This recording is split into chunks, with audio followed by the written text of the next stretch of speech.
Thank you, Lord Provost. Lord Provost, members of the Council.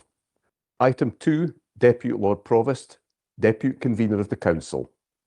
It is reported that Councillor Cordell has resigned from his position as Deputy Lord Provost of Dundee City Council. The Council's instructions are requested with regard to the filling of this vacancy. Thank you, Roger. Bailey Dawson, nomination, please. Councillor Elnacla, please, Lord Provost. Thank you, Bailey Dawson. Any other nominations? Any questions? Is this agreed? This is agreed. Before I move on, I would like to thank Councillor Cordell for his valuable and much appreciated contribution as Deputy Lord Provost. Thank you, Kevin. And I would also like to welcome Councillor Elnacla on board the Civic team as Deputy Lord Provost. Congratulations, Nadia. I look forward to working with you going forward. Roger, please. Thank you, Lord Provost. A special meeting of the City Council will take place on Monday, 17th November, when Councillor Elnacla will be formally invested with the chain of office. Thank you, Roger. Can we continue? Item 3, appointments. A, conveners of standing committees. Reference is made to Article 5 of the Minute of Meeting of the City Governance Committee held on 22nd September 2025, wherein it was agreed that the following standing committees be established: Children and Families Committee, Climate, Net Zero and Environment Committee, City Growth and Infrastructure Committee, Neighbourhood Housing and Communities Committee. Thank you, Roger. I'll take these one at a time.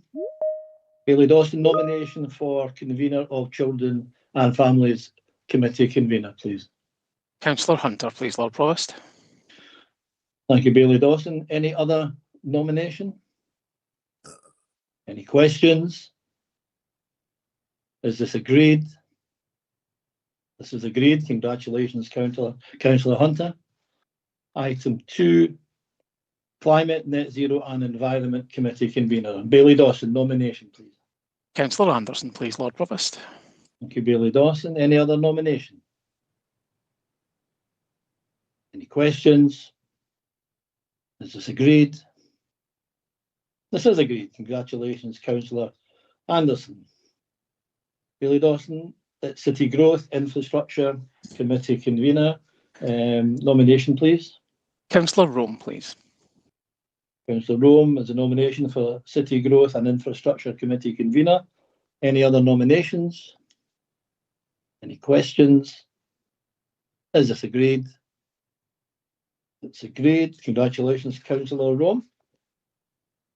Bailey Dawson, nomination, please, for convener of Neighbourhood Housing and Communities Committee convener.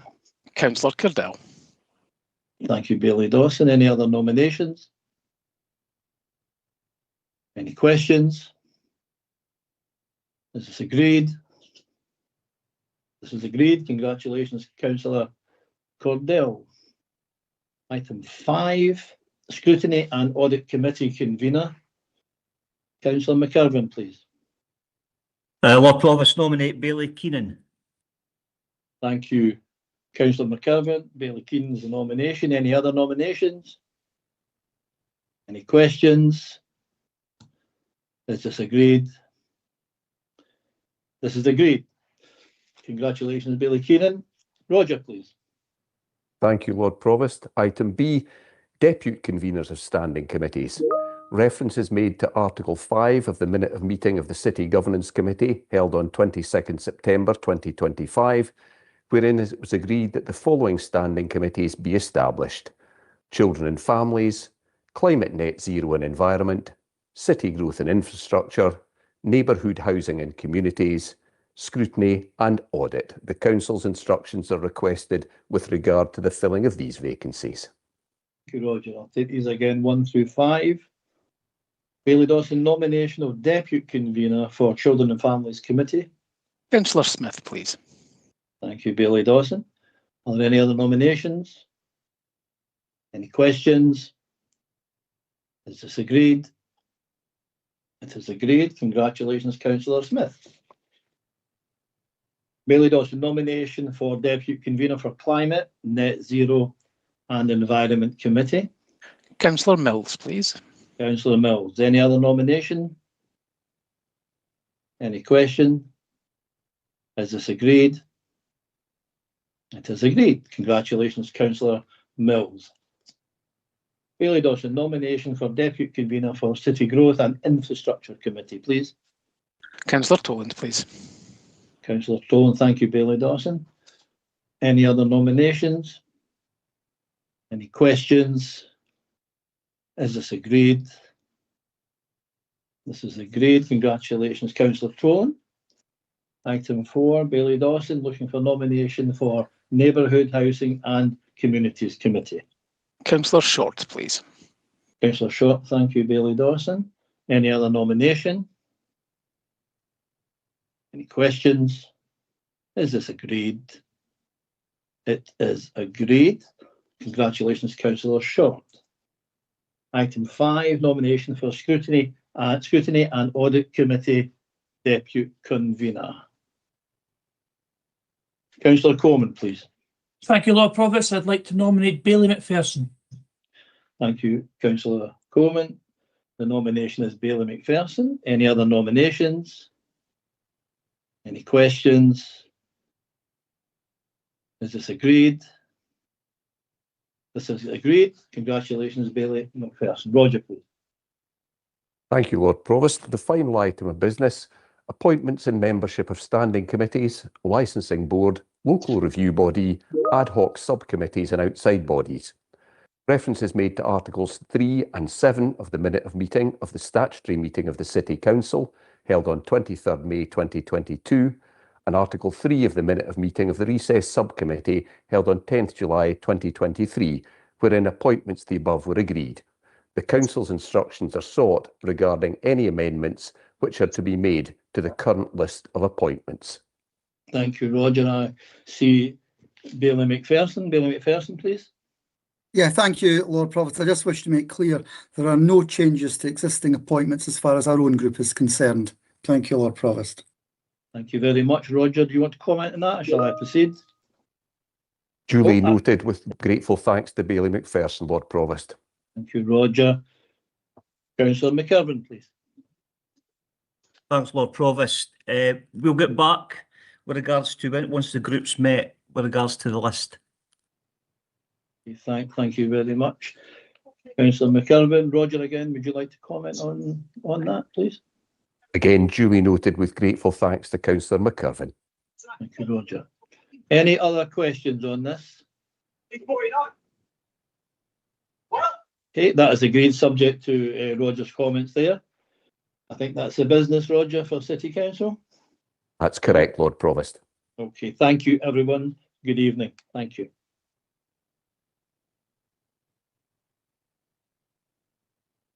Okay, good evening. I think we now move on to children and families. So Arlene. Thanks, Convener. Item 1, declaration of interest. Are there any declarations? Okay, Councillor Cruikshank, I can see you have your hand up, so I'll come over to yourself. Sorry, Convener, I jumped the gun. It's for the... Sorry. No, that's absolutely fine. Okay, with that, I don't see any other declarations. Okay, Arlene? Thanks. That takes us on to item 2, achievement of children and young people with additional support needs. And you have this for noting. Okay, George, I'll come to you this time. Thanks, Convener. I would just like to welcome this report, and it's reassuring that we have such a strong focus on our children and young people who have additional support needs. However, with the changes happening with CAMHS and fewer opportunities for diagnosis, how can we ensure our children and young people are receiving the support they require at school? Thank you, Convener. Okay, I'll certainly pass over to officers in a second, but just to say that, you know, while I appreciate the concern about what's happening with CAMHS, schools do continue to support young people in our schools as much as they possibly can. But Mrs. May, is there anything that you wish to say or add to that? Yes, thank you, Convener, and thank you for the question. Councillor Cruikshank, I'd probably ask in committee to draw their attention to the case studies we've added to the report this time. There are 5 different case studies, and you'll see within those case studies, there's only one where CAMHS was required in terms of a mental illness diagnosis. But all of these other case studies show how different colleagues across our schools and with partners can support children and young people with additional support needs. So the list is endless, but the high levels that I would share with you, are around the physical environment, which is down to a classroom teacher to have a look at, that could be changed. The approach to teaching and learning, the actual pedagogical approaches can be adjusted by a teacher. Sometimes we need to put specific interventions around literacy and numeracy, which we've done over the last few years. We also can look at the curriculum itself and see if there's adjustments to made to the offer for an individual child. All of these, there's technology we could add into the support pattern for a young person. There's so many different ways we can adjust. And also we've got collaboration with other partners. It's not always necessary that it's CAMHS and that it's a diagnosis. So just now across Dundee, in our nurseries and in our primary and our secondary schools, children and young people are being supported because a teacher and people who are looking after them in these contexts have realised there are barriers to the learning and they're making the adjustments that are required. So it's only now when we're looking at CAMHS' different approach when it's about mental ill health that we would then need that referral. But we can still support our children in our classrooms and in our nurseries without that referral. Okay. Councillor Cruikshank, are you happy with that response?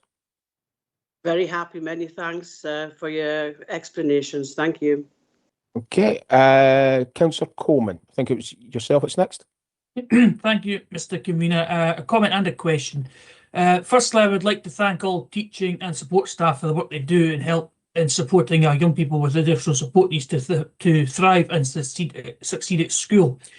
But can I ask the question about the information about the numbers of people receiving their education at both Kings Park and the Rockwell Learning Centre, highlighted in 5.9 of the report? It appears to indicate that there are nearly twice as many boys as girls attending, 179 males and 80 females. Is this imbalance between boys and girls a feature right across those children and young people with additional support needs right across the school estate in Dundee? And is it unique to Dundee? If it is the case that boys are consistently making up a larger proportion of those identified with additional educational needs, has the department undertaken any work to ascertain why? I completely appreciate some conditions may be more prevalent to boys and girls, which may go some way to explaining this, but we have to ensure that there's no that we are confident that there's not any gender bias in the assessment and referral process. Yeah, I'll pass to Mrs. May in the first instance. I think, thank you again, Convener, and for the question, Councillor Coleman. You probably partly answered it yourself, thinking about some specific difficulties and barriers that young people have, and some would be more predisposed, I suppose, to boys and not girls.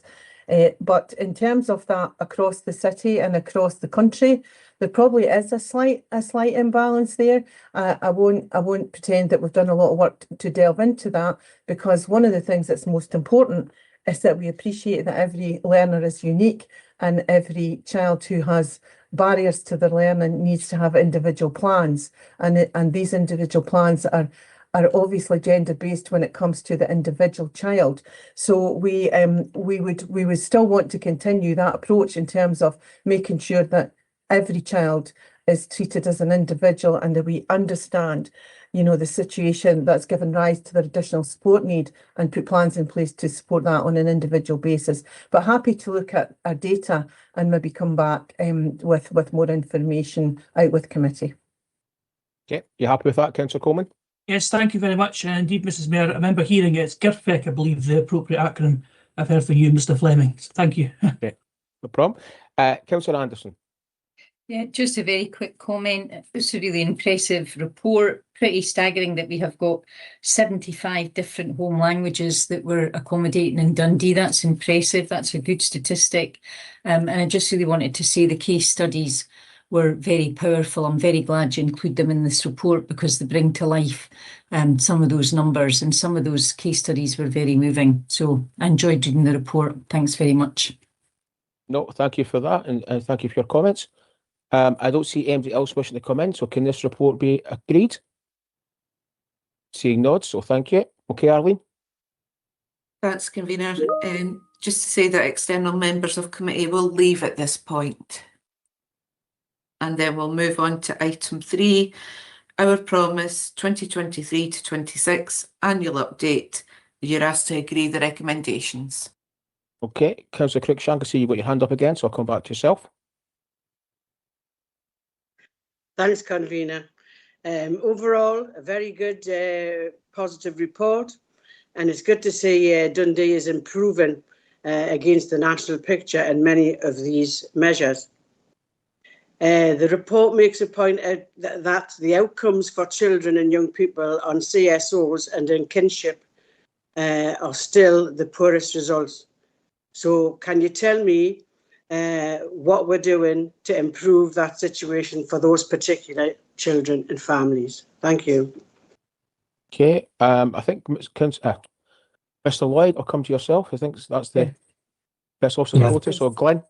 Thank you, Convener, and thank you for your kind words, Councillor Cruikshank, and for your question as well. And just to confirm, this does remain an absolute priority for us. We're conscious that children on CSOs at home and those in kinship care do suffer from poorer educational outcomes in particular than both the care experienced peers and the mainstream population. You'll see in the report that we've already introduced a range of measures. So, for instance, there's a new kinship care team. We carry out welfare rights assessments to help stabilise arrangements in families. We've introduced place-to-be parenting support, and we've just recently introduced new clinical psychological support as well to kinship families. As well as that, you'll see in the report that we've added extra oversight. So there's recently been a quality assurance audit which confirmed that overall practice is good. But then over and above that, we're also introducing some new measures. So for instance, all those on CSOs at home and in kinship care will have coordinated support plans.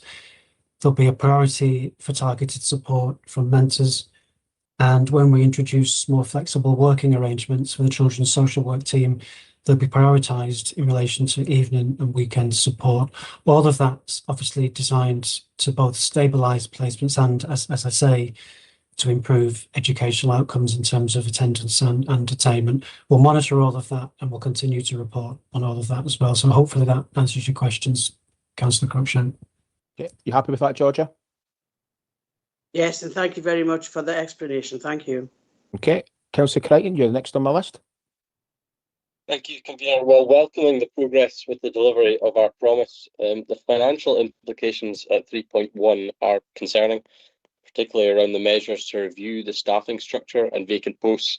Can I just ask officers to give a bit of clarity about the number of posts affected and assurances that the delivery of our promise will not be in any way compromised? Okay, Glenn, I'll come back to yourself. Yeah, and again, the emphasis, as we've said elsewhere in the report, is to ensure that the teams always operate within the context of the indicative optimum caseload as outlined in the Setting the Bar report, which suggested that for children's social work team, it should be 15. And at the moment, they're operating on average across the teams, within and between the teams, at an average of 12. So we're confident that we have the capacity and resilience going forward to manage that level of work and the type of needs and type of risks that families present with. And in terms of any changes to the staffing structure, we will bear that in mind.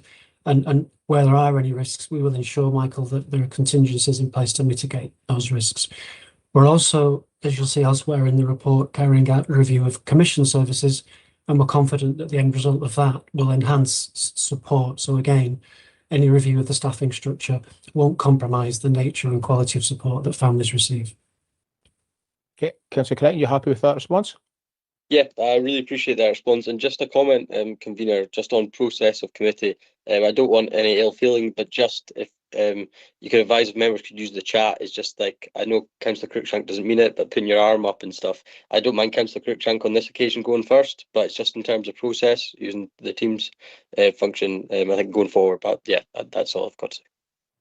Okay, I'm sure that's been noted by members, and the next person has got their hand up. So Councillor Short, but obviously in the future, if possible, use the chat. But Councillor Short. That's me. I'm always copying Councillor Cruikshank. Sorry about that, convener.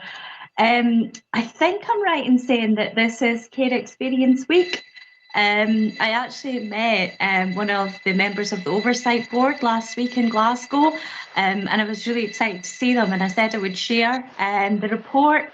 As you know, the Oversight Board, part of what they do is they pop up at all the party conferences, and this chap had been at the party conference, and we'd had a really long discussion about sometimes it's about sharing good practice and what different places have done.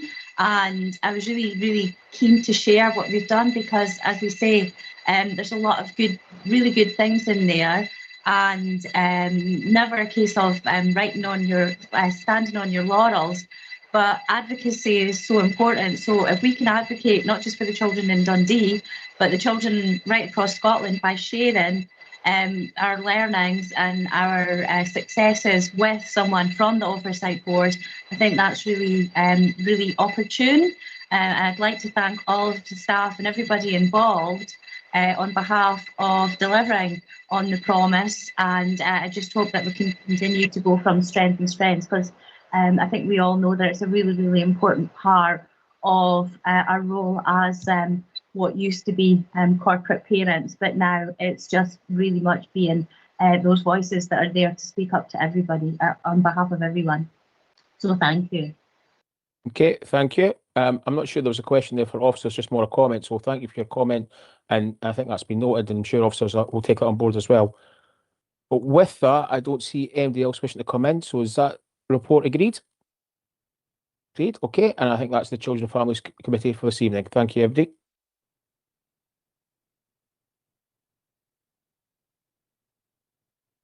Okay, with that, good evening to Neighbourhood Housing and Communities. I believe, Arlene, you're leading us off tonight. I am, convener, thanks. Item 1, declaration of interest. Are there any declarations?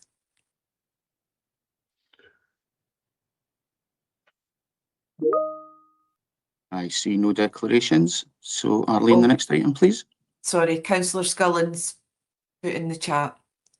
Thank you. Councillor Scullin. Yeah, I've got a declaration on some of the tenders because it will affect my property. Okay, will you be sitting out of those? If that's what is required, then yep, not a problem. Okay, at the time, maybe we'll just seek clarity then from legal. Okay, thank you. Arlene? That takes us on to item 2, housing emergency. This has been placed on the agenda at the request of Bailey Keenan. Okay, Bailey Keenan, would you like to talk to your agenda note, please? Yeah, I'll ask the officers to circulate the motion as well, but I'll just start speaking to it at the moment. I think back some time ago, there was a motion came to council in relation to the live-in rent, and within that motion it was agreed that the Scottish housing emergency has an effect on people renting properties within Dundee. So it's unanimously agreed by council that we have an issue, and that really this is just a case of bringing forward a request for officers to come up with an action plan to deal with the housing emergency as it exists in Dundee, and obviously deal with some of the issues around homelessness, people living in temporary accommodation, children living in temporary accommodation, and breaches that we've had to legislation. Also calls upon the Chief Executive to write and seek funding for housing, and also seek additional funding for RAC, because I believe that is another issue that's facing the city that will be quite detrimental financially on the housing revenue account. And I suppose if, just to bring people's attention a bit closer to the rent review that comes up just shortly, a 5-bedroom network flat or network house on a 5-week month would cost somewhere in the region of £445.30. And if we can expect that for people in the earnings that they've got in Dundee, then I suggest that we have got a serious housing emergency that need to be addressed. So I call upon Council to support the motion. Okay, do you have a seconder for that, Bailey Keenan? Yeah. Councillor McHugh, are you wishing to speak towards that motion? Yes, thank you. I wish to second Bailey Keenan's motion. You've muted yourself, Dorothy. I beg your pardon. The Scottish Housing Regulator has already warned that there is a heightened risk of systemic failure in the delivery of Dundee City Council services to people experiencing homelessness, and Bailey Keenan's statistics in his motion underscored that risk. The numbers in the motion relate to the position at the 31st of March 2025. They represent the year-end position for the year 24-25. We're now halfway through 25-26, and officers have supplied updated numbers that will illustrate the current position.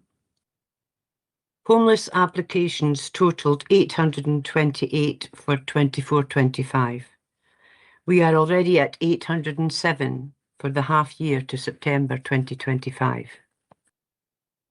Households in temporary accommodation have already exceeded the 24-25 total of 431, standing at 482 so far this year.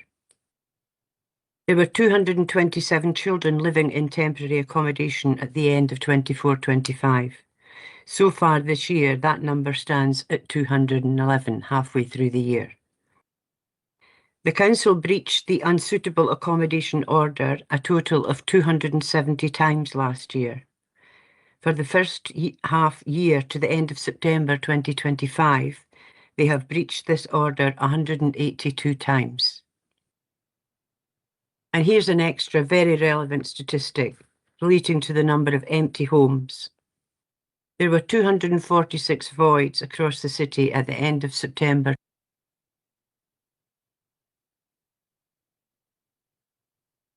You've muted against Dorothy. Sorry, I need to keep my hands away from the keyboard. I'll start that bit again. There were 246 voids across the city at the end of September 2024. The current total, as at the end of September 2025, is 374. These numbers give a very clear illustration that the situation is worsening, not improving. And it's no comfort that other local authorities across Scotland find themselves in a similar position. We're here to represent the people of Dundee, and that's where our focus should be. It's past time to address these issues, and we need to do so now with some urgency. I urge all elected members to support the call for a declaration of a housing emergency in Dundee, to instruct officers to bring forward a housing emergency action plan, and to ask the Chief Executive to make representation to the First Minister for additional financial support.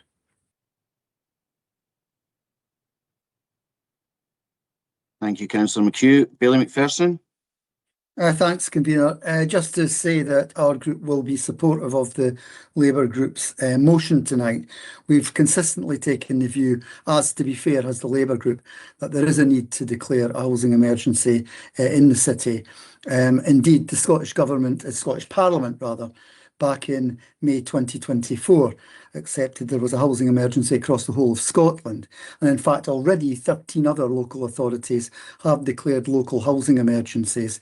And it just strikes me as making no sense that this city has not yet declared a housing emergency. I would go a little bit further in the Labour group in terms of writing to the First Minister, because I think it would be worthwhile to invite the First Minister to Dundee to see firsthand the extent of the issues around homelessness, temporary accommodation, and what I think is worst of all, the number of children and young people living for significant periods of time in temporary accommodation. That's a scandal which I think we would all agree we want, you know, whatever our political views, we all want to see addressed. So I would certainly hope that the motion could be slightly amended to just extend that invitation to the First Minister to come and see the problems around homelessness, temporary accommodation and children in temporary accommodation, and the fact that, as Councillor McHugh made absolutely clear, and she's absolutely right in this, a worsening situation. I think it would be well worthwhile asking the First Minister to come and see that situation firsthand. But that said, I would just make the general point that our group will be supportive of this motion. Thank you, Convener. Well, thank you for your comments there, Bailey McPherson, and I'm obviously very cognisant of the things you're saying, but these issues facing Dundee are not unique to Dundee and are occurring across Scotland, and that's why we welcome the Scottish Government's declaration of a housing emergency in 2024, and it's why the subsequent publication of the Housing Emergency Action Plan earlier on this year was also welcomed. And I believe that by working with partners on this national basis, Dundee City Council will ensure our citizens enjoy the best standard of housing they can. This work is evidenced in the reports, I believe, coming to committee tonight and in the coming months, and will continue to inform our work moving forward. So I'm not going to be taking Bailey Keenan's motion. I believe, as I said, the reports we have tonight and the local housing strategy that's going to come forward in the coming months, detailing further work that we will be doing, will evidence the fact that we are doing all we can to support our tenants and the citizens in Dundee. And I would also say regarding RAC that I know the leader of our group has already had conversations with the Housing Minister regarding that matter, so I'm sure he will update committee in due course on any outcome from those. Really, you know, we'll just go to the vote, but I would also note that whilst trawling the internet the other day, I noticed that the Dundee Labour Facebook page had mentioned a local housing emergency once in a year and a half. So I'm kind of interested at how committed you are to that local housing emergency instead of maybe just gathering headlines tonight. But anyway, we will go to the, well, Bailey, sorry, Councillor Black, you've come in just before I was going to go to the formal stage. Yes, this is a difficult one for me because I think there is a housing emergency in Dundee. I've no doubt there is. I see it in my casebook. I think a number of my fellow councillors find the same. There are people who are stuck upstairs in houses who really are so disabled that they cannot get out and in, and they can't get to hospital appointments, or if they do, they really struggle. We have COSLA calling for the UK government and the Scottish government together to pay off all the housing debt of all the local authorities in Scotland, including ours, £5.5 billion. You can see how much of a drag that is on our ability to invest in the accommodation that we need to build and to improve. Interestingly, Dundee, we pay about 35% of every rent payment. All the council tenants pay about 35 pence in the pound towards the borrowing that we've already done. In a couple of years' time, it'll be 37.7 pence in the pound, according to the Treasury management figures. So you can see that we're having to spend a lot of money to tackle the conditions in the city and to create more houses that will give our people the standard of living, the standard of housing, which the convener suggested. I think whether you call it a housing emergency at city level or at national level doesn't make a lot of difference. There is one thing that I do welcome, though. I see that Shelter and other organisations are putting together a community-led housing emergency action plan. And I look forward to reading that. I've filled in there. You can still fill in the form until 31st of October. You can give your own views as to whether the city has a housing emergency and explain exactly how. And you can fill that form in. If you find it in the Shelter Facebook page, you'll find the relevant form. And I think that'd be a very useful thing for the council to see. And I think we should cooperate with that group as far as we can and learn what we can from the information they gather.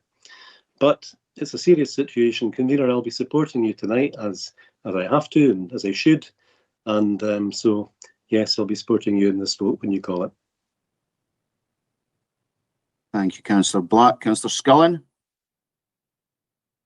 Yeah, I just wanted to, sorry, you'll have to forgive me, I've got a cold. We may have had it on our Facebook once, but we've brought this forward as a group before, and I have asked on at least 2 to 3 times in different committees for a housing emergency to be called. There are 13 other councils. I just don't understand why we can't call a housing emergency in this city. I think it's absolutely ridiculous with everything that's going on, and I agree with everything that Jimmy said as well. Thank you for that, Councillor Scullin. Well, 13 councils have accepted local housing emergencies, which is less than half of, obviously, Dundee's, Scotland's local authorities.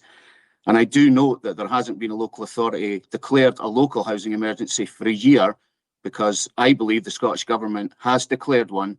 And I believe that the the Housing Emergency Action Plan that came out earlier this year has been widely greeted positively. So that is why I don't believe we are required in this city right now to call a local housing emergency. And I believe the national housing emergency covers the city.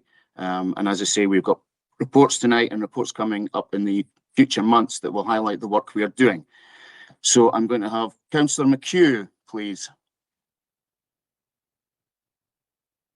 I had a question, Convener. I thought you said that there was already a housing emergency action plan in place.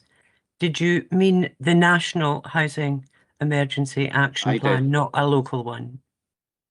Correct, but there will be a revised local housing strategy coming forward in the next months. But I was referring specifically to the National Housing Emergency Action Plan that was brought forward by the Scottish Government a couple of months ago.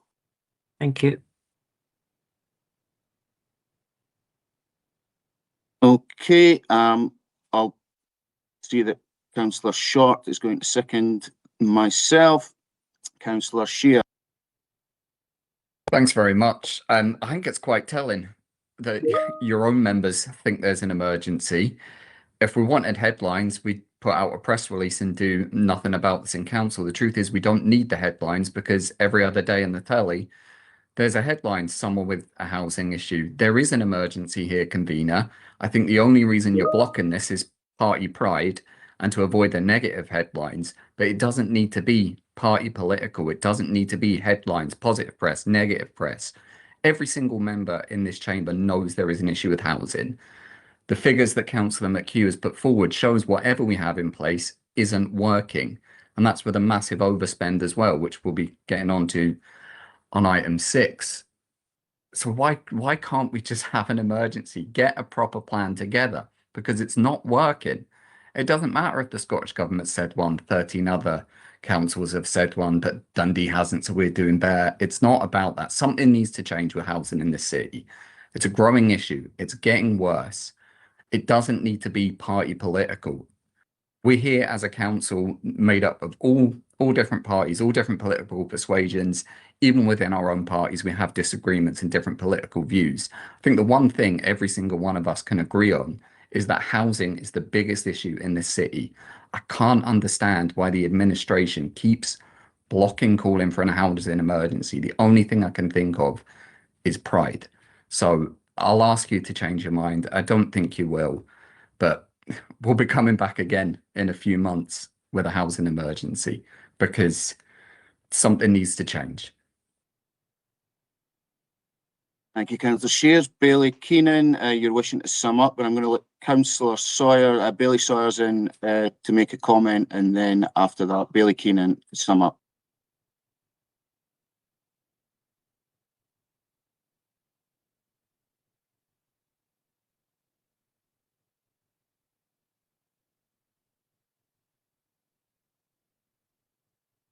I'm sorry, Bailey Keenan is going to sum up. Sorry, make a comment. But yeah, I was going to let Bailey Sawyers in first to say the comment, and then with that, Bailey Keenan to sum up. Yeah, okay. Sorry, Convener, did you need me to speak now? Yes, because Billy Keenan will sum up his motion.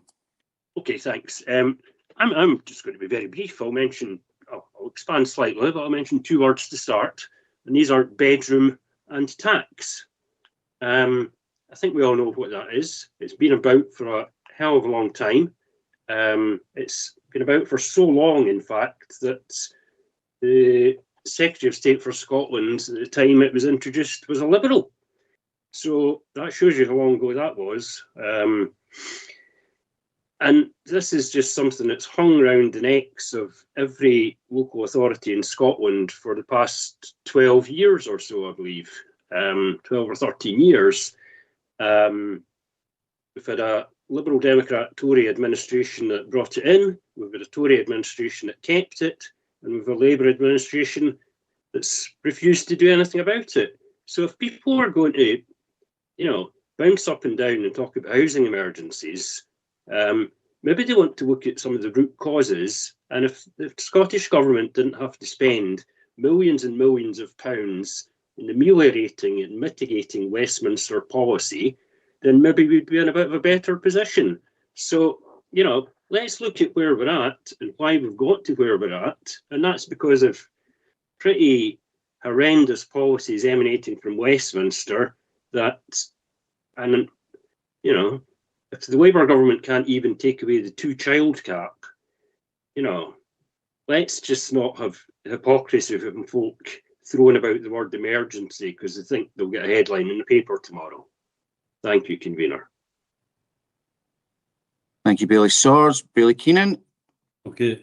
I think as Councillor Shear says, it's not about the headlines in the paper, it's about delivering for the people that were put here to represent. And, in summing up, I'm quite happy to accept Councillor Bailey McPherson's amendment, and I would be quite happy to accept an input from Jimmy if he wants to put it forward about writing about how we write off the historic debt. Because there is clearly a problem that needs to be resolved. And the political politics is getting played with the SNP at the moment. It's just they've been a bit ridiculous in not accepting the issue, given that you're answering members while he's going to vote with you, clearly highlighting the problem and the amount of mailbag that he gets, like everyone else will. So you're burying your head in the sand, not accepting that it's going there. The trajectory on figures as things get worse. I would ask you to change your mind and vote for the housing emergency and see what we could get into the city by talking to ministers. RAC's another problem that needs to be addressed as well. And you've dodged that before. The last time there was something in the press, it was clearly a battle between the administration and officers about was there something said by an officer that wasn't at a meeting. That's how secretive it's all been. It needs to be open, and we need to declare an housing emergency and come up with an action plan to deal with it. I ask you to change your mind. Thank you, Billy Keenan. Well, I believe that officers have produced and are in the process of producing reports that will show you how we are intending to deal with the housing situation in Dundee. There is a national housing emergency that does cover Dundee. So I won't be accepting your motion. There is a national housing emergency. As I say, if any member of this administration meets with the minister and money is not discussed, I'll be very surprised. So you have our assurance that that will be happening as we move forward. So I think we'll go straight to the vote now. Arlene, please. Thanks, Convener. The motion by Bailey Keenan, seconded by Councillor McHugh, is as circulated with Bailey McPherson's addition, and the amendment by the Convener, seconded by Councillor Short, is to not agree the motion. Convener. Amendment. Councillor Anderson. Amendment. Councillor Black. Amendment. Lord Provost. Amendment. Bailey Dawson. The amendment. Councillor El Nakla. Amendment. Councillor Hunter. Amendment. Councillor Lynn. Amendment. Councillor Mills.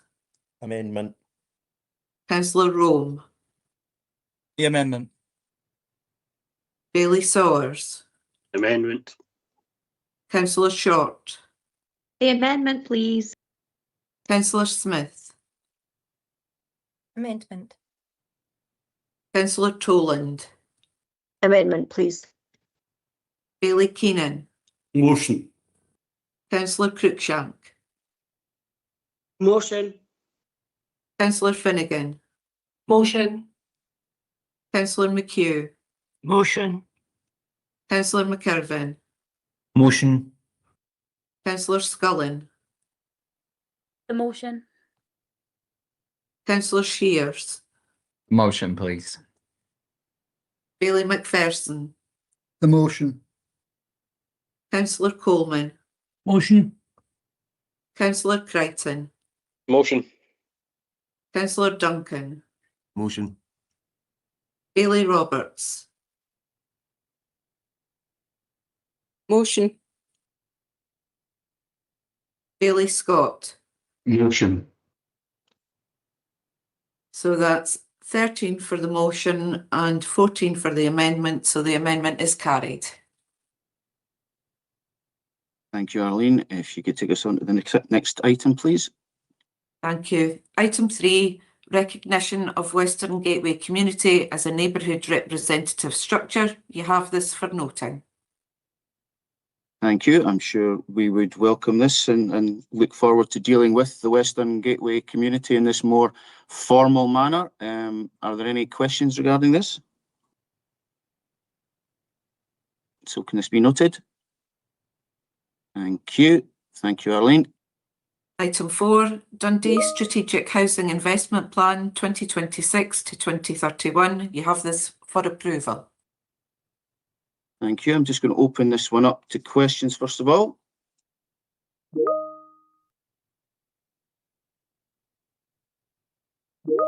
Checking the clock there. Councillor Anderson, I believe you have a question. Thank you, Convener. It's a technical question and I probably should know the answer to it. We've got the list of properties due to be completed over the various years on pages 14 and 15. And then on page 16, we've got the pipeline projects and we've got tender submission dates. So it was just trying to get a sense of what's the average length of time between putting in a tender submission and having a start date.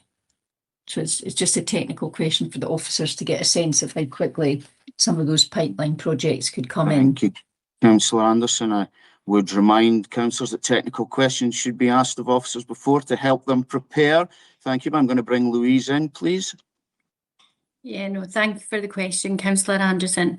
So in terms of Table 2 pipeline projects, the tender submission is what our partners and the registered social landlords are working to for the tender then coming forward for submission then to draw down the grant funding.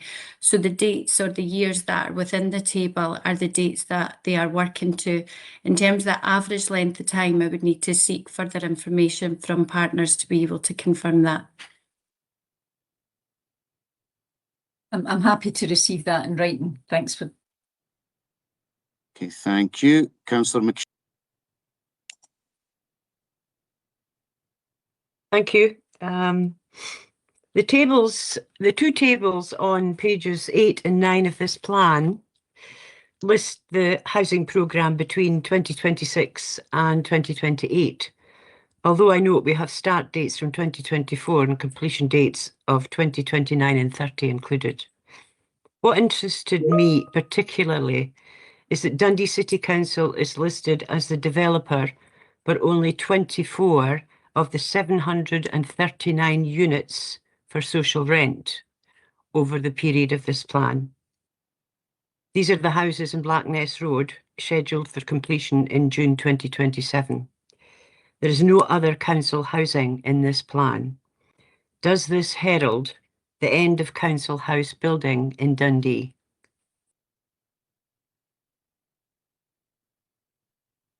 The short answer is no, but you will also note that Blackness Road is one of those partnerships we talk about in the report because we're using Scottish Government money as well. So I think it's a very positive development. I mean, I could bring officers in if you wish, Councillor McHugh, but the short answer is no.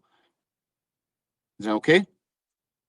Okay, I'll look forward to more council house developments in the plan going forward. Thank you. Councillor Crichton and Bailey McPherson, I would remind you that the rules are obviously the same online as they are in a council chamber, and it's who catches my eye first. And I saw Councillor Anderson and Councillor McHugh first. So, Councillor Crichton, please. All right, well, that's fine. A question or comment. I was aware of the overruns and the completion dates of recent new builds, Derby Street being an obvious example. So can I ask officers if the completion dates on page 14 and 15 will definitely be met on time? Also, could I ask officers to double check some of the information? It states that Mitchell Street is in the Lockheed ward, where actually it is in myself and Bailey McPherson's West End ward. Also, it's not in my constituency, but lift phase 5 is listed in Strathmartin. It's not in my area, but if I recall correctly, all other lift developments within the city boundary are in the Lockheed ward. And same goes for Douglas developments, which are listed in the other ward. So I'm just looking for officers to kind of review those in the paper. Okay, would Louise like to comment on that? Yes, so thank you for the question, Councillor Crichton. Apologies for those errors within the report. We will update the report and make sure that the ward information is accurate. In terms of the planned completions, so that is the dates and years in which the registered social landlords have proposed the completions. I appreciate your question asking for absolute certainty that they will happen on those dates and in those months. But I'm sure you'll appreciate that there can be some unforeseen or challenges with developments that does impact the completion dates.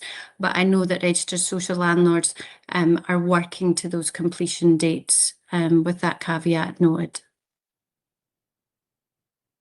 Thank you, Louise. Bailey McPherson, which standing order are you wishing to raise? What I'm wishing to raise is the fact that you had a shifty remark about me a moment ago in relation to the order in which people were taken. Now, if you read the text properly, you will see that Councillor Crichton came in before Councillor Anderson and Councillor McHugh. Pointing that out was a courtesy to you, Councillor Cardell, and I would hope that in future you would treat it in a more magnanimous and polite manner, if you don't mind me saying so. So it's not a matter of catching your eye, it's a matter of you reading the text in the right order, and had you done so, the order in which you would have taken the questions was in front of you. Thank you, Convener. Well, no shiftiness in that comment, Bailey McPherson. Okay, Councillor Crichton, would you look at to come back in? No, I was just going to say, to catch your eye next time, I think I'll wear a blue wig to make it clear that I need a question answered. Every little bit helps. Okay, with that, is that approved? Thank you. Arlene, please. That takes us on to item 5, Regulation of Social Housing in Scotland Annual Assurance Statement, and this is for approval. Well, again, I will just open up to questions in the first instance.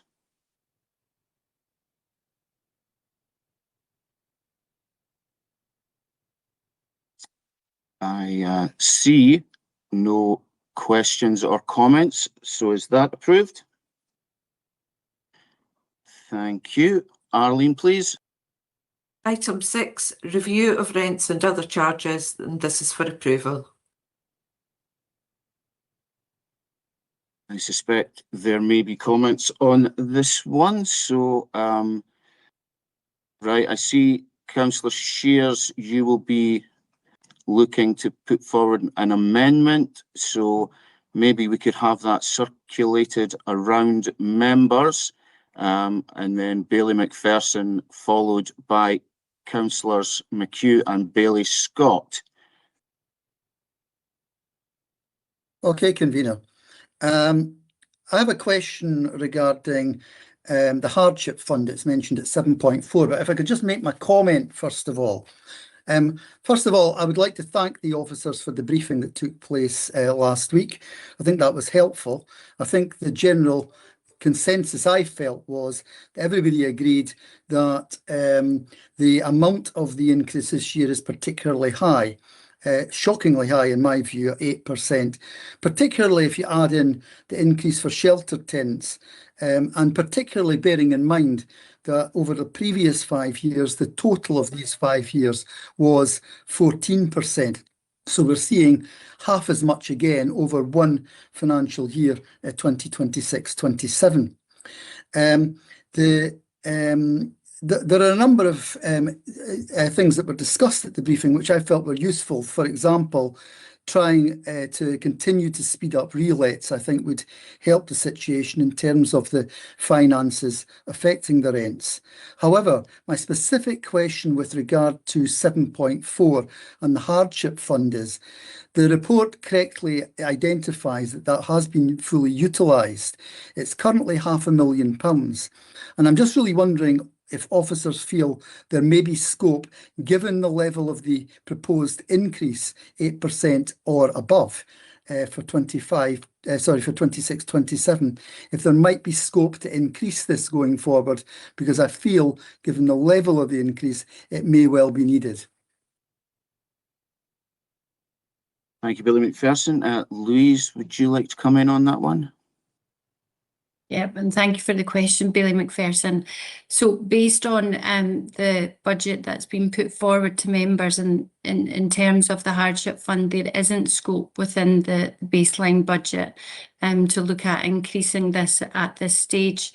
I think what I would want to highlight though to members is that in partnership with the colleagues in advice services, we are undertaking a targeted approach to engaging with tenants, particularly those not in receipt of benefits, to ensure that we reach out and offer support and advice in terms of any tenant in terms of financial hardship. But in addition to that, the fund being available, that we will look to target and support tenants where this hardship's identified. Okay, thanks for that. I think going forward, I think we might want to, as elected members, look at HRA budgets going forward, because I feel that where possible, looking again at the level of the hardship fund would be worth doing. But I fully accept the point that Louise makes at this point, and I'm grateful to officers for the very considerable efforts they make, for example, with advice services to assist their tenants. Thank you. Thank you, and thank you for your reply there, Louise. I think it is important that we do make sure that our advice services are available to tenants, and tenants know where to get the advice and assistance they require. So it's good to hear those comments. Councillor McHugh, please.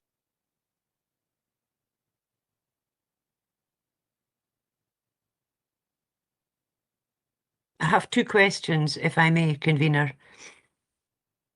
Recommendation 6 on page 1 of this report asks that we agree to change the methodology for rent setting from the gross annual values multiplier to a straight percentage increase. Can I ask if officers can advise if this proposed new methodology takes any account of affordability?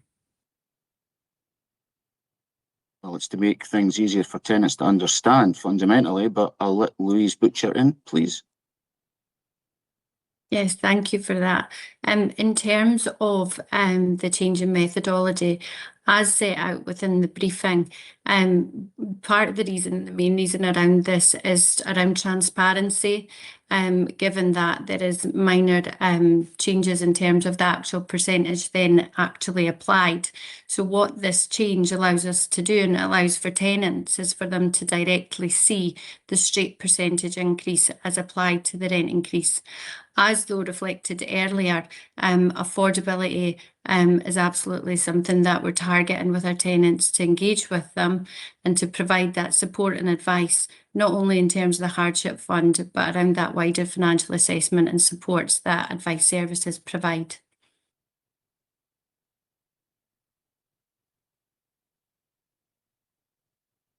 Okay, Councillor McHugh, are you happy with that?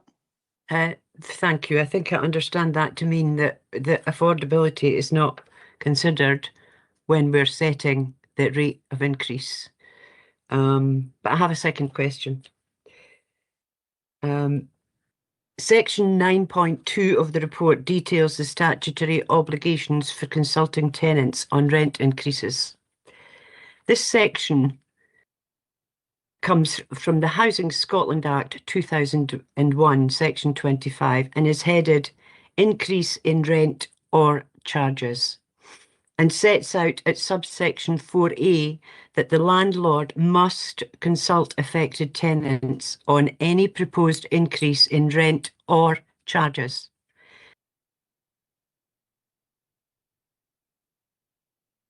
Sorry, did I mute there? Yeah. You did. Landlord must consult affected tenants on any proposed increase in rent or charges and have regard to the views expressed. That is from the 2001 Housing Scotland Act. Therefore, sheltered tenants should be consulted on this proposed increase to their charges to 9%, not merely informed, as has been the practice so far. My question then is, will the consultation document allow for the sheltered tenants to comment on the proposed 9% increase so that we can, in fact, have regard, as it says in the 2001 Scotland Act, to the views expressed when making our decision? Well, I will let Louise in on that. I mean, I'm absolutely sure that tenants will not be backward in coming forward with their comments, but I think in particular with the sheltered charge, I mean, it is mostly a staffing cost. And I think if we asked tenants, I think they would say, we do not want to lose staff. So I think it's a point that is maybe worth bearing in mind, but I'll let Louise butcher in. Thank you. Yes, thank you, Convener, and thank you, Councillor McHugh. Yes, the consultation will allow for tenants to comment. Is that okay, Councillor McHugh? And we will receive an assessment of those comments before we make our decision when that time comes. The report will come back in January. Including an assessment of the views? Yes, I mean, I'll get Louise to just confirm that. So there's a breakdown of the consultation return provided within the committee report that returns to members in January. So we will provide an overview of the consultation returns. Thank you, Louise. Okay, Bailey Scott, please. Convener, I want to ask about the increase in the sheltered charge. In recent months, I've had tenants visiting me at my surgery who have asked how they go about decommissioning the sheltered provision, or for help in applying for a mainstream house. And it's because the sheltered charge they have to pay now is more than they're paying in council tax. So they have to pay their rent, which is going up, their council tax and the shelter charge, and that's a huge outgoing for pensioners to find. And those who've spoken to me about it, I have referred them to the advice service. They are not entitled to any additional income through the benefits. And the letter that they get when they write to ask for decommissioning is pretty blunt. It just says that to the effect that you would have been made aware of the charge when you viewed the property and made aware of it again when you signed for the property. And if you had any concerns, you should have raised them at that time. But they wouldn't have been aware that the sheltered charge would be going up by more than double inflation. So really my question is, I know I've heard all the comments about supporting people, but what do you do for those tenants? And there are quite a lot of them who don't get housing benefit, but are really struggling and will find it difficult to pay this increase. And there will be more requests coming in for decommissioning of the sheltered property because of the inability to fund that increase. What are we going to do to support those tenants, please? I'm going to bring Louise in on that one, please. Yes, thank you for the question, Bailey Scott. So as set out earlier, what we will be doing is working with colleagues closely in advice services to look at income maximisation and in terms of benefit qualification with tenants directly. And we've got sheltered wardens engaging directly with tenants. So where that's identified as a concern, or where tenants are looking for that support, that we'll make those referrals and ensure that colleagues engage and support our tenants. In terms of the decommissioning aspect of it, as also set out, the costs for delivery of the service are based on the number of properties to which receive the service to cover, as also set out this evening, 3/4 of the costs associated to staffing. So that is a consideration for us when we're looking at setting of the charge and where that needs to be. I appreciate that response, convener, but I would make the point again that those tenants who have spoken to me have been through the system and they've had their benefits maximised, but they're still finding it difficult to meet the charge. Well, I note those comments, Billy Scott, but I would point out that obviously our advice services have done some incredible work maximising benefits. Pension credits was a particular success. I think it was about 3 million that we got in through helping pensioners in Dundee. So obviously anyone who has concerns, please do contact us and take it from there. But thank you anyway for your question, Billy Scott. Bailey Sors. Yeah, thanks, convener. I suppose it's maybe more of a question for yourself rather than Louise. But you mentioned one of the reasons behind the shelter charges going up is staffing costs. Presumably, the rise in employers' national insurance contributions brought upon us by the Westminster government has had a fair impact on that. Well, I can give you an equally short answer as I did earlier on. Another question, and the answer is yes to that the department is having to fund that themselves. It's an unwelcome burden to the rent account. I wouldn't certainly bring officers in to comment on that, but yes, the short answer to that one is yes, Billy Sors.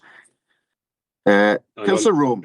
Oh, apologies, Sorry, I Billy was just Sors. saying, unfortunately, that impact falls on our tenants, and Bailey Scott's highlighted some of the problems there.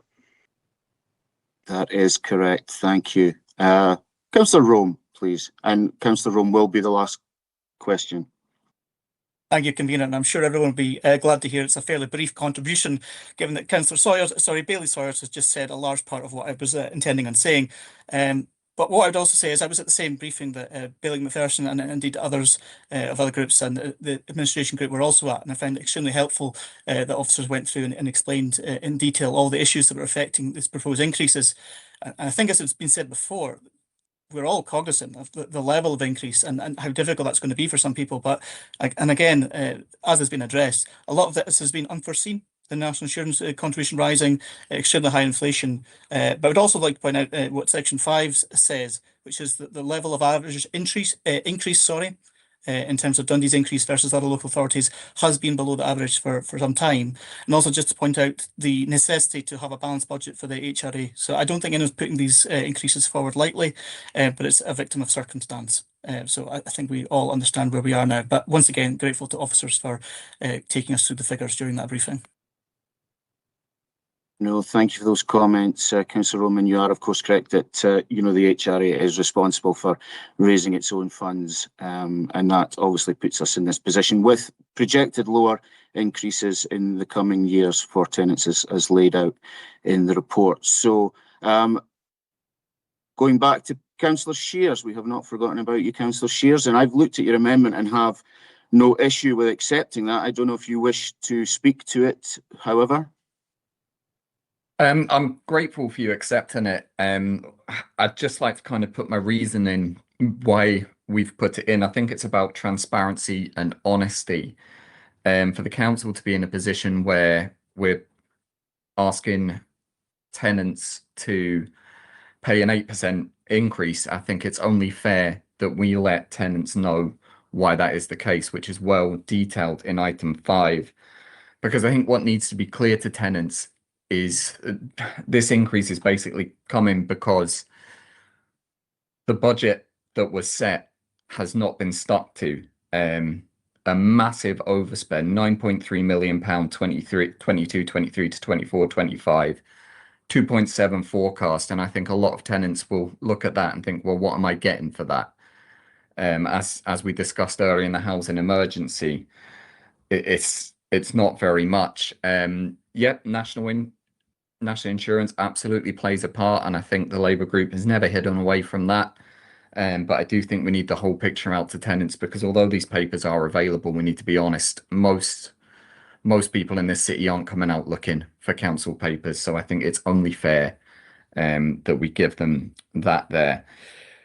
Something I want to point out as well is I'm disappointed that none of the administration have come out and been more vocal about this. I remember back in November, potentially October, when 22, when the Labour group proposed a rent freeze, which would have led to a 6% increase next year, members of the administration said we could very much be looking at a 6% increase. I don't think rent payers will ever accept that. I can't sign up to that. Members of the administration told us that we should be criticising West Lothian for putting up their rent by 4%, Angus by 6%.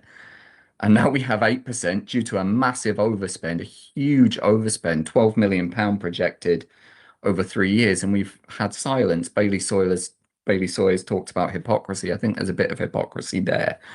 But I'm grateful that it's been accepted. It is about transparency and honesty, and hopefully we don't need to be in this position ever again, because going out with 8%, like you said, it needs to be done. The budget needs to be set, but it's an awful position for a council to be in, and really indefensible when people are going to ask us about it.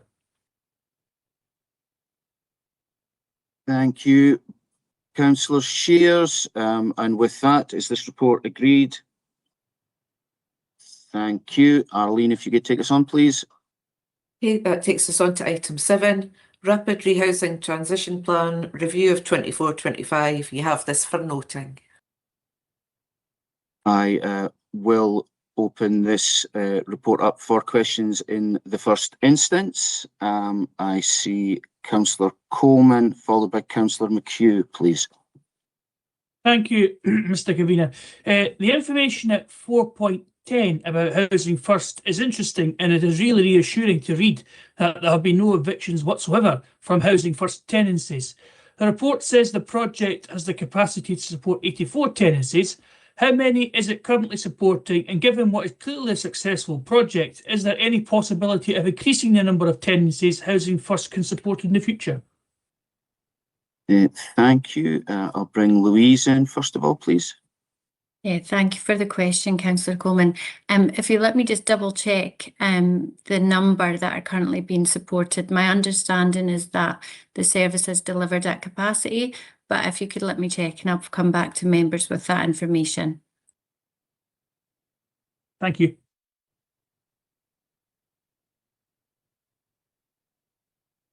Thank you. Councillor McHugh.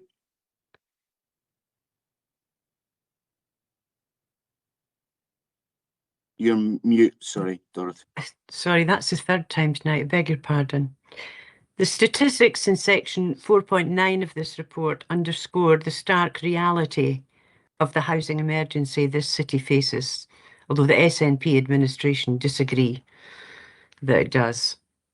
The proposed mitigations listed at 5.4 seem reasonable in the current circumstances, although I believe largely aspirational without the additional resource that these measures need. But if by some miracle the proposed strategic working group do manage to achieve the list of mitigations, what are the implications, I wonder, for our already burgeoning mainstream housing waiting list?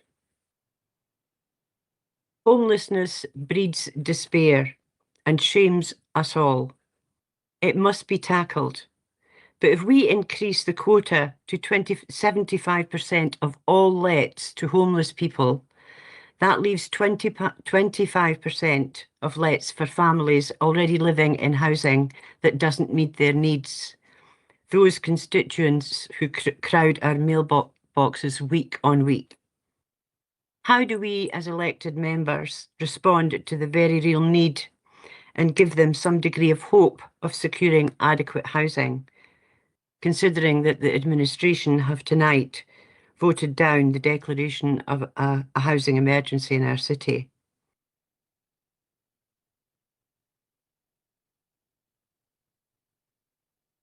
Thank you for that question, Councillor McHugh. I mean, I would refer them to the SHIP. I would refer them to the report in front of us. I would refer them to other reports that will come forward in the future to say that this council is doing everything they can to support our tenants and to support the citizens of the city to meet their housing wants. That is what I would say to that. So I see no further questions. So is that report noted? Convener, can I have a question, please? Sorry, I couldn't Yes, you type in can. quick enough. Okay, Billy Keenan. It is in relation to your response there to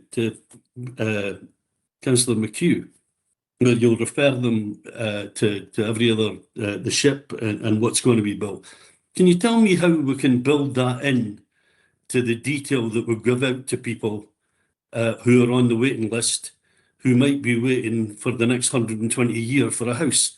Because that's the type of level of detail that we're given at the moment. But if that ship is going to give that level of hope, then how do we build it into the information we give out when we're advising tenants where they are on the waiting list? How is that taken forward? Well, I wonder if, Louise, you want to come in with the local housing strategy that's currently being looked at. Yeah, thank you for the question, Billy Keenan and Convener, for bringing me in. So the local housing strategy is due to come forward for consultation before the end of the calendar year, to which then it will be brought back to committee then for approval post-consultation. So that pulls together in terms of the various strategic areas that we're looking at across the city in terms of housing, not only supply, but also directly in terms of homelessness. So that consultation, as I say, is due to be launched before the end of the calendar year. Thank you, Louise. Can I be asked a bit further for a bit more detail of how we see that, identifying the question that I asked around the sort of potential hope that there is of your position will change because we're about to build, or we've got a plan to build some houses, of course, taking into account that ones in Derby Street took 6 years to build. So what's the aspiration for the change that people will see coming forward? Well, I'll let Louise answer you off table, Bailey Keenan, with the local housing strategy and how that will process over the next couple of months. And I am going to finish this one with that. So is that report noted? Hope Louise will update the full council. Louise, if you could send that around all members, please, in due course. Thank you. So that's noted. Arlene, please. That takes us on to item 8, community empowerment progress, and this is for noting. Well, I think this is a good news story, but you never can tell. So I'll open up to questions. And if I'm looking at this clock correctly, I believe it's Councillor McHugh, or is it Councillor Short? Sorry. Convener, my question related to the last item, but it wasn't allowed, Okay. clearly. Councillor Short, please.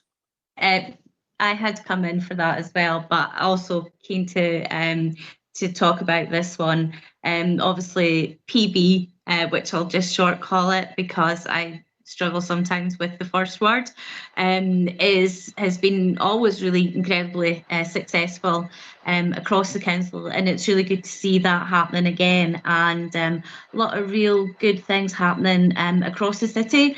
And I'd like to pay tribute to the teams that work tirelessly with our communities, and we see them in here within that, but we all know that beyond that they also work with supporting people to fill out things like the rent consultations and things. So they really do us proud, those teams, and thank you for making us look good, in fact, when it comes to those PB figures. And hopefully in this climate that we currently face, that will continue to be the case. And yeah, pass on my thanks, please.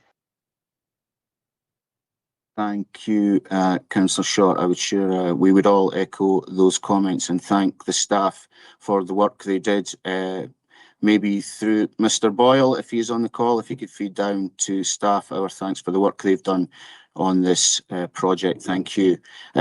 Councillor Duncan. Yep, thanks, Convener. Yeah, I've got a question regarding the participatory budget reports on page 117. It lists the 20 mph speed limit programme as an example of such participation. Now, as far as I'm aware, all that's done is that the traffic orders statutory process is followed. And I think that's something that the council has always done and is actually legally obliged to do so. So I'm therefore wondering, are there any other examples of what's been done about participation, attempts to get the public to participate? Louise, do you want to handle this one? Yes, thank you for the question, Councillor Duncan. In reference to that specific project, I would need to get further information in terms of the consultation aspect as included, and can bring that back and share that response with members. That would be very useful. I'm just keen to find out what additional measures are going on in the venue. Okay, thank you for that question and your response, Louise. I see no further questions on this report, so is this one noted? Thank you. Arlene, please. Item 9, tenders received by Head of Design and Property. You have this for approval. Thank you. Again, I would suggest a positive report. I'll let you in a second, Councillor McHugh, with your declaration of interest, but a positive report detailing numerous projects to improve our properties across the city. So, Dorothy, Councillor McHugh, your declaration? Yeah, just to say, I'm getting new windows and doors, so my house is included in this report. So we're not all bad then. That's good to know. Bailey Scott. Yeah, thanks, Convener. I'm sure all elected members get representations from tenants about the condition of their windows. And I can only speak for the ones I'm very familiar with, which are in the Body Ferry Fort Hill development. And while they've had the external insulation done to them, a lot of them still have rattly windows that lets the heat out. And I appreciate that all the different developments are assessed, and the ones that are in poor condition will presumably be the ones that will be attended to first. But I just wanted to check that there is an amount in the capital budget that will allow for ad hoc replacements to be done out with the rolling programme you've got, to ensure that any of those that are in a very poor state don't have to wait until they're done as a full development, that they will be dealt with the programme to make sure that they are providing the heat or tension that they're supposed to. Thank you for the question. Louise, are you able to clarify the position for Bailey Scott, please? Yes, thank you for the question, Billy Scott. I can confirm there is an individual for those circumstances in terms of the budget within the capital plan. Okay, thank you.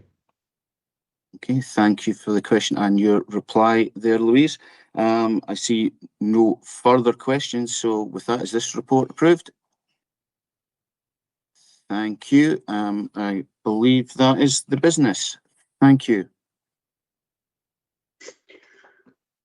Okay, thanks. I think before we move to city governance, we'll take a short recess, and if folks could come back at 18:35. Thanks.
Ordnance Committee. Willie, could you take us through the agenda, please?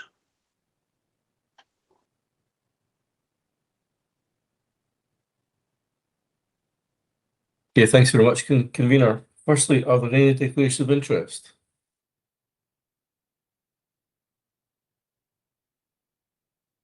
Okay, there being no declarations, it takes you on to item 2, minutes of meeting of Pension Subcommittee and Pension Board of 23rd of June. This is submitted for noting. Noted. Thanks. Excuse me. Item 3 then is minutes of meeting of Personnel Appeal Subcommittee of 26 September. This is also for noting. Noted. Okay, thank you. It takes you on to item 4, City Centre Ambassadors, and this item has been placed on the agenda at the request of Bailey McPherson and Councillor Duncan. Bailey McPherson, please. Thank you. The reason that our group has taken what I consider to be slightly unusual position of placing this on the agenda is because for many, many months, in fact, going back to May of this year, I have, on behalf of our group, been raising the fact that the city centre ambassador posts have not been filled. In fact, I raised the matter prior to the 2 city centre ambassadors retiring, which happened earlier in the year. And I made the point to officers at the time that I hoped that these posts would be filled. We feel they do extremely valuable work, not just in terms of patrolling and having high visibility and reporting things like antisocial behaviour, graffiti and such like, but also for the ambassadorial role that they have in relating to visitors to the city. We feel that they do absolutely invaluable work. Now, the position has been with officers over many, many months that, quote, no final decision on the future of the ambassador post has been taken yet. Although rather ominously, in one of the more recent responses, there was a paragraph all about the early retirement, voluntary redundancy posts that the administration's budget had in, but it didn't actually say that these posts were being taken as that, just that, frankly, no final decision on the future of the ambassador post had yet to be taken. Now, we feel that we wanted, really frankly, to be blunt about it, to bring the matter to a head, because we feel that a decision of the council on the principle of retaining city centre ambassador posts was vital. I'm going to read to you a letter that came to me, and it may have gone to other elected members as well, because the person is not a constituent of mine, but she does live in the city centre. And she states, I have been a city centre resident for over 20 years, and I see the important work of the ambassadors in our city centre. With lack of police through no fault of their own, having the ambassadors in the city centre are the eyes and ears of our community, and that is fantastic. More and more homes are being built in the city centre, which is being encouraged by the City Council, and retaining the ambassadors can only be a benefit. I'm sure we all agree that there are issues that people can bring to our city centre, and it is therefore extremely disheartening to know that we will not have the daily eyes and ears patrolling the city centre, engaging with businesses, residents and visitors, as well as reporting and in some cases addressing issues. I couldn't have put it better myself, to be perfectly frank, and I hope that and I hope we will have cross-party support in this. I hope that by agreeing to the motion before us tonight, that we can really prompt officers to then move forward the filling of the 2 current vacant posts to ensure that these are filled as soon as practical. Thank you, Convener. Thank you, Bailey McPherson. Councillor Duncan. Thanks, Convener. Yeah, just to second Bailey McPherson, I mean, there is a lot of good work going on in the city now and over years. Dundee's got, in many ways, a good story to tell, and I think who better to help tell it than the city ambassadors. We get a lot of visitors these days from overseas, as well as obviously Dundonians themselves, and I think that, in the absence of regular police, which has been mentioned, I think a lot of people would feel reassured, and especially if you're the visitor, actually welcomed to the city by highly visible, city ambassadors. So for the money involved, I think, you know, these posts are actually putting the city and the good work in the city front and centre, and I'd really hope that they can both be restored. Okay, thanks for that. I wonder if we could lose the motion off the screen, please. Thanks. So I won't be supporting this motion. I think we have well-established practices where the chief executive and senior officers decide on the personnel establishment of the city council. I think it, as Billy McPherson put it, it is, to use his quote, slightly unusual that motion is brought forward in terms of individual members of staff. I don't think that's the way council should operate. I think these are operational matters that officials should deal with, and I don't feel it appropriate that the council as a whole should take that decision. So Councillor Hunter, is that just a formal second, or do you wish to speak? No, I'm happy just to formally second. That's fine, thank you. Bailey Keenan. Just to say that our group had a discussion on this particular item, and we know that the council isn't in the best state financially. You know, there's been some gaffes over the years that have cost considerable spends, Olympia and roofs and the like. But given the contribution that these ambassadors made to the city centre, we felt on balance that we would be supportive of Billy McPherson, and the position should be reinstated as soon as. Okay, thanks for that. Councillor Scullin. Hi, thank you. Yeah, I just wanted to make a comment about the city centre ambassadors from a city centre business point of view. I've had my own business in the city centre for 10 years before I became a councillor, and the ambassadors were absolutely brilliant. They were an excellent link between us and the council. We found out far more information through them than we ever would have known. They're absolutely brilliant. When new businesses come into the city centre, they're the first people to go and introduce themselves, explain what's going on, how things work. And without them there, I don't think the link between the council and the businesses is as good, and it won't be as good for new businesses coming in. Okay, thanks for that. And we'll go back to Bailey McPherson to sum up, please. I'll be brief.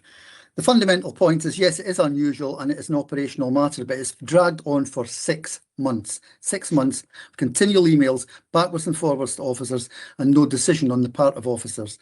Now, the final decision, if we lose this motion tonight, will obviously rest with officers, but I would just say this. If we are serious about city centre regeneration, which is a serious issue, and you only have to pick up the Courier and the Evening Telegraph regularly to see the concerns that residents across the city have about the decline of the city centre, the closure of shops and so on, I think it's absolutely vital that we show willing to ensure that we play our part as a city council in that regeneration and restore the city ambassador posts. Okay, thanks for that, and we'll go to the vote, please. Okay, thanks very much, Billy Soares. So the motion by Billy McPherson, seconded by Councillor Duncan, is as circulated. The amendment by Billy Soares, seconded by Councillor Hunter, is a direct negative as indicated, and the matter will not be agreed. Billy Soares. Amendment. Councillor Anderson. Amendment. Councillor Black. Amendment. Lord Provost. Amendment. Councillor Cadell. Amendment. Bailey Dawson. The amendment. Councillor Nackler. Amendment. Councillor Hunter. Amendment. Councillor Lynn. Amendment. Councillor Mills. Amendment. Councillor Rome. The amendment. Councillor Short. The amendment, please. Councillor Smith. Amendment, please. Councillor Toland, Amendment. Bailey Keenan, Motion. Councillor Cruikshank, Motion. Councillor Finnegan, Motion. Councillor McHugh, Motion. Councillor McIrvin, Motion. Councillor Scullin, The motion. Councillor Shears, The motion. Bailey McPherson, The motion. Councillor Coleman, The motion. Councillor Creighton, The motion. Councillor Duncan, Motion. Bailey Roberts, The amendment. Bailey Scott. Motion. Okay, that gives you 12 for the motion and 15 for the amendment. The amendment's carried. That then takes you on to item 5, City Plan for Dundee Annual Report, which is you asked to agree the recommendations.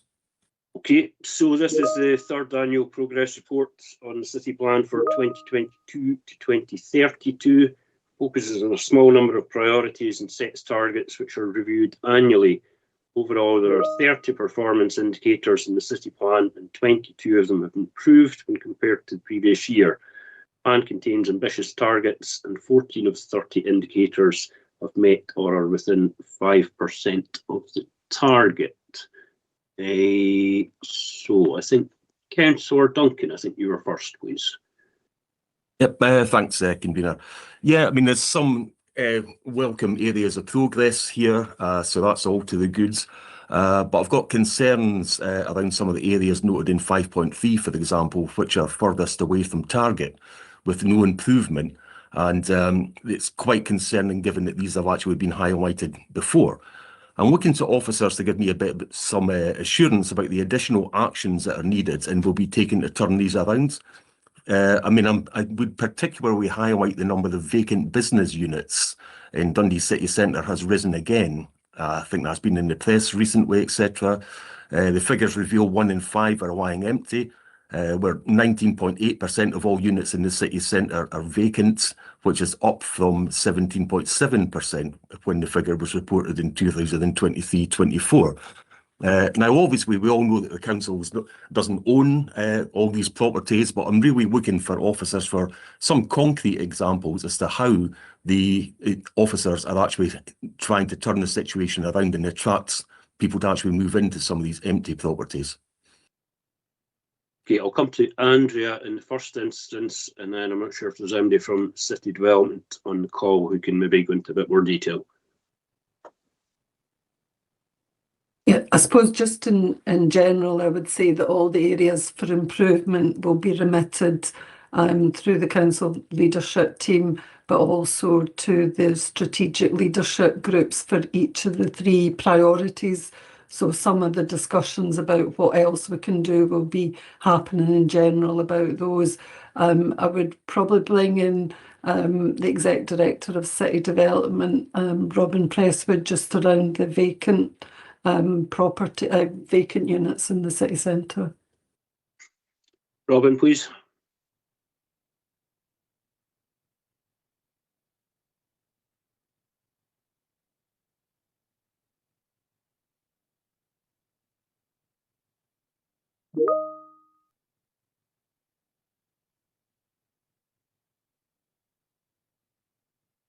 Convener, perhaps, and I don't know if Robin is on the call, but in his absence, if I can maybe offer some comment.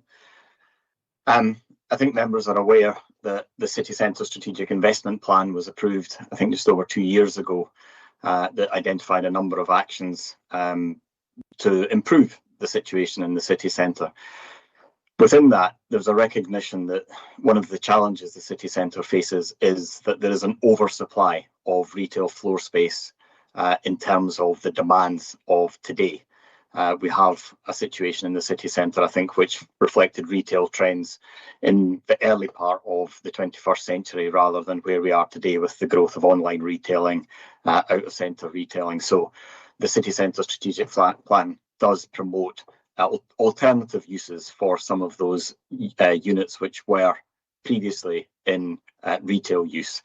An example which has been in the press, and there's still some long way to go on this, but the repurposing of the Wellgate Centre, I think, would dramatically change the number of vacant units if that can be delivered in the way that has been articulated. In the meantime, we do work with a range of stakeholders and partners to promote the city centre, and I think while there are challenges with retail vacancy, the Overgate is certainly a success. There are far lower rates of vacancy now within the Overgate, and that is improving some of the streets surrounding the Overgate as well. And I think some of the other activities that have been supported through the strategic investment plan and certainly encouraged, things like the Live House development, are changing the evening economy, and we're bringing more footfall into the city centre. There is a long way to go, and I think that is recognised in the timescale for the strategic investment plan, which was 30 years, but there is activity taking place, and a further report on progress will be brought to the City Growth Committee next month. Okay, thanks. Thanks for that. Thanks for that, Mr. Hamilton. And I mean, obviously, anything that can be done to assist would be welcome. It strikes me that employing a couple of friendly, welcoming faces would have been quite a cheap gain, but there we are. I think we're on a different item, but anyway, Bailey Keenan. Yeah, thanks, Convener. It's in relation to the number of workless households, and it's went from 10,300 to 14,300. You know, it seems quite an alarming number. It's almost like two of the multi-member wards in the city don't have anybody that's in employment. So I'd like a comment for officers about, you know, what we're doing about addressing these figures.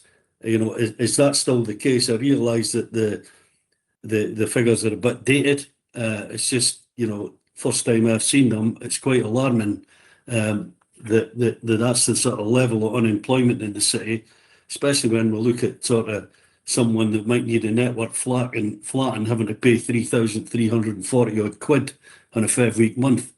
You know, so can I have some kind of comment for officers about what we're trying to do to address this, what we're doing about bringing work into the city and the like? Gregor, I think that's one for you again, please. Chair, I was going to jump in there if because I've been doing a bit of work on this in Gregor's absence, if that's okay. Sorry, Robin, on you go. Apologies for the problem earlier. My PC crashed at the same time as I was asked the question. So first of all, thank you, Bailey Keenan, for giving us advance warning of your question. It is quite a challenging topic, and we've had a team of people from Andrea's service and from City Development looking into this to try and understand it. I think the first thing is we are very surprised by the fluctuation. As we drill down into that, we felt it was less and less likely that represents a real change, and it's more likely to be a change in participation rates within the annual population survey. Now that has a very small sample rate, and I think UK government themselves are now very sceptical about whether or not that actually can be relied upon. So they've downgraded it to an indicator requiring as being officially under development, they're calling it. And I think that implies that they don't believe that the figures are accurate. And clearly, notwithstanding that, there's a very significant challenge in these figures. And we will continue to engage with UK government and to monitor them because they are very poor. Indeed, as well as the dramatic change, I think, with the 7 worst in the UK, according to this. I think finally, one factor which may be an issue is that it is workless households. So as far as we understand, a household full of students would indeed count as workless. And clearly Dundee has a very large number of students in flats rather than staying in student halls or residence. And that may then impact on the outcome of the survey. So we'll continue to monitor this one, but I think it's fair to say we're very sceptical about this representing a real change, and it may just be a statistical fluke, as we do see periodically for this type of indicator.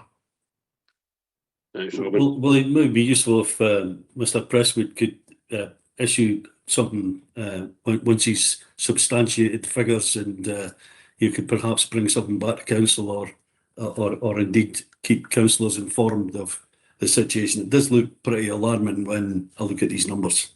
Yeah, happy to do so. Thank you. Okay, thanks for that. Councillor McHugh next. Dorothy. I've got some good news to report. I hugely welcome this update in the progress contained in the report. I'm particularly pleased to note the good performance on reducing child poverty and inequalities. There is more to be done, of course there always is, but that is recognised in the report and measures are in place to focus on future improvement. I'd like to specifically highlight the targeted approach that has produced significant financial gains in Linlathen and Mid-Craigie from the Child Poverty Pathfinder drop-ins. Those of us who attended the recent lecture in this chamber during Challenge Poverty Week can no doubt be aware that poverty kills. All of this work to tackle poverty and inequality will bring relief and hope to our communities in desperate need, and that will benefit all of us in the wider community. So huge congratulations to all the workers involved in this project, whether from Dundee City Council or our partner bodies, with a specific mention to our Council Advice Services and the Citizens Advice Bureau for their work in bringing millions of pounds to our economy over the last 2 years. This is excellent work that we hope will continue into the longer term. Well done.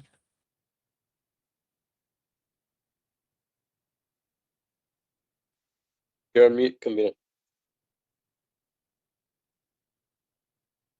Never stops, does it? Thank you, Councillor McHugh, for these positive comments, and I'm sure officers will make sure that the positive comments from yourself and indeed everyone in committee to welfare rights colleagues will be passed on. Bailey Scott, please. Thanks, Convener. I wanted to ask about the active travel, walking and cycling as a proportion of trips to work figures, which has gone down from 18% to 13%. And of that 13%, only 1% actually cycle to work. And I just wondered, given those figures, whether the consideration of investment in sustainable transport corridors is a bit premature at this time, and whether in the first instance we should be looking at other means of trying to improve the figures for those people who cycle to work. Robin, is that something you're able to? Yeah, Chair, happy to do so. I think I understand the point that the councillor is trying to make, and clearly the sustainable transport approach is something that we do in partnership with Scottish Government. The vast majority of the interventions have been funded by Scottish Government. Now, clearly we need to justify any future investment, and I think we will reflect on the performance of the active travel as set out in here as part of one of many indicators that we will discuss with Scottish Government prior to any investment. So I think it's fair to say that we definitely take regard to these figures prior to any investment decisions. Thank you. Thanks. Eric? That's fine. Thank you for the answer. Councillor Rowe. Stephen.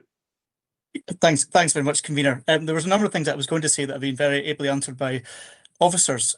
Maybe just to come back here briefly to a couple of things, one of which was obviously the concern about vacant rates. And Mr Hamilton very much covered that in terms of the City Centre Strategic Investment Plan, indeed the report that's going to come next month as well. Obviously, this is a concern for all councillors and for all officers, and I hope that's the previous comments have allayed concerns that this is very much on the agenda. There aren't really any quick fixes to things, and I think the long-term investment decisions of businesses it's not really affected by, to a large extent, by smaller decisions we make. You know, for example, the two ambassadors in the city centre, while they do great work, I don't think they are going to greatly affect whether a pension fund is going to invest in a premises in the city centre. And I think that's about the environment that we create, which has already been referred to. Maybe just very quickly, just in reference to Bailey Keenan's comment about employability and concerns about workforces, maybe just ask Mr Presswood to confirm, but I believe that we were due to arrange a briefing for elected members regarding the employability team, and maybe that's something that could be factored into that when that briefing is arranged. Okay, Chair, many thanks. Yes, happy to do so. We are bringing back the annual report on employability to the next committee, and we're happy to arrange a briefing for elected members to coincide with that. Okay, thanks for that. I'm not seeing any further questions, so I'm assuming, excuse me, I'm assuming that's approval for that report. Ollie? Okay, thanks. Item 6 then is capital expenditure monitoring. This is for noting. Standard report, Councillor Coleman. Thank you. Thank you very much. I'm at 6.2.5. I was disappointed to read of a further delay to the housing build in Bewley Avenue. Why is further design time, apologies, why is further design development time needed? This does rather chime in with the question that Councillor Crichton asked earlier about the delivery of housing being completion being on time. And I would like some clarity as to why the further delay in Bewley Avenue has occurred. Thank you. Okay, thanks for that. I think Louise, perfect. No, thank you for the question, Councillor Coleman. What I'll be able to do is provide a further update to members out with committee. I don't know if Neil Martin's on the call to be able to provide an update, but I know that his team are actively working on the designs for Bewley Avenue, and I'll be able to provide a further timescale on those designs coming forward as part of the then procurement exercise that will be reported back. Okay, thanks for that. Daniel, you okay with that? Yes, that'll be fine. Thank you. Okay, thanks. So I'm not seeing any further questions for item 6, so I'm taking approval for that. Okay, thanks very much, Billy Source. Takes you on to item 7, revenue monitoring, which is also for noting. Councillor Crichton. Michael. Thank you, Convener. The information at 6.2 about the projected overspend for Dundee IGB of nearly 5 million is concerning, particularly coming on top of cuts in spending by 19.7 million this financial year. I welcome COSLA last week highlighting its Save Our Services campaign, and in particular its emphasis on Save Our Social Care Services. Can I have assurances that officers are highlighting with the Scottish Government the very significant financial pressures on the Dundee Health and Social Care Partnership, as I have little doubt it is mirrored across Scotland? I'm absolutely certain the officers are, but I'll bring in Mr. Thompson to give you that reassurance. Thank you, Convener, and thank you, Councillor Crichton. Just to give that assurance that officers are working closely with colleagues in health and also nationally in terms of making a case in terms of the current challenges facing the sector. Officers are also working together in terms of producing the financial recovery plan that's aimed to reduce that current overspend, and details of any actions arising and the impacts from that plan will be brought back to members in due course. Okay, Michael, you okay with that? Yeah, I appreciate that response, Mr. Thompson. Thank you. Okay. So I'm not seeing any further questions for item 7, so I'm taking that as approved. Okay, thanks very much, Billy Source. Takes you on to item 8, annual Treasury Management Activity Report. This is for noting. Any questions on item 8?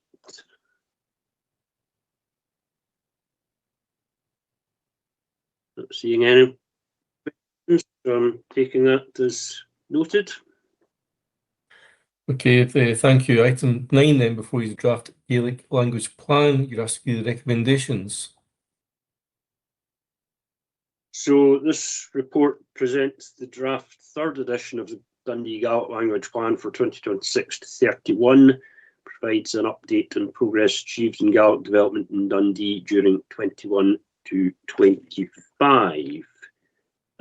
Council's made meaningful progress in increasing the learning and awareness of Gaelic in Dundee. Key developments during the 2nd edition of the plan include weekly beginners Gaelic classes and conversation group established, monthly tea and tunes, Gaelic concerts and Gaelic walks, publication of Dundee's Gaelic booklet and awareness sessions for staff, formation of the North East Gaelic Officers Network for regional collaboration.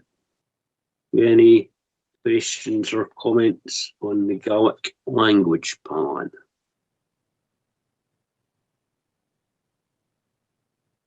Nope.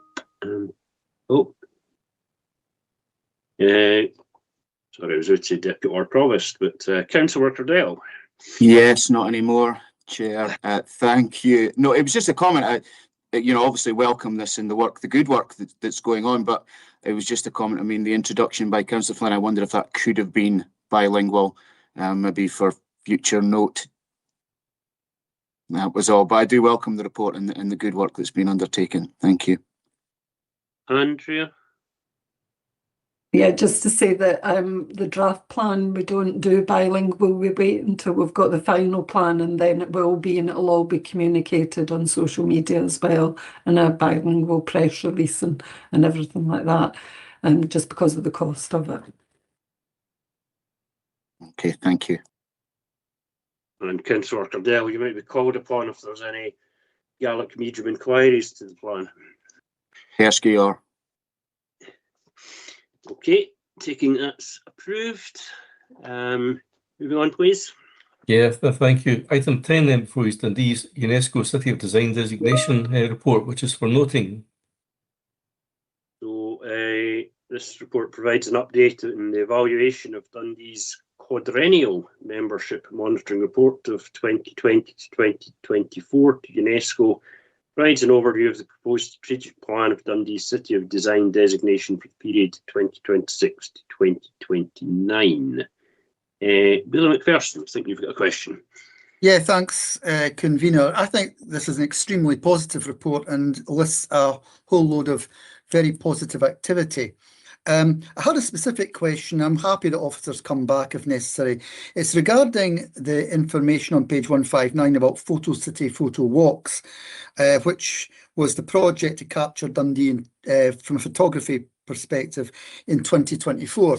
I noticed that the group is still meeting on a volunteer basis, and I was wondering if officers could provide more details of that in case there are constituents who would have an interest, because I can immediately think that there are some, and I think it's a very positive group, and it would be useful to just have contact details. If perhaps out with the meeting that information could be circulated, that would be appreciated. Is Judy on the call? Yes, thanks very much, Bailey McPherson. It is a really positive group, and it brings a lot of benefits wider than just obviously the taking of the photographs and the support. I'll make sure that I circulate around all elected members the contact details. Thank you very much. Okay, thanks for that. Taking that as approval of that item. Billy, please. Yeah, thanks very much, Bailey Source. The remaining item 11, Dundee Airport, is considered confidential, and is the committee minded to deal with this in the usual way? No. Okay, thank you very much, Convener. I understand that we wish to have discussion of this. Is the committee minded to agree to exclude the press and public to allow this matter to be considered in private? Yes. Okay, thank you very much, Convener. And I would just like to touch base with my colleague in IT, and if we could stop the live streaming at this particular time to allow that matter to be considered.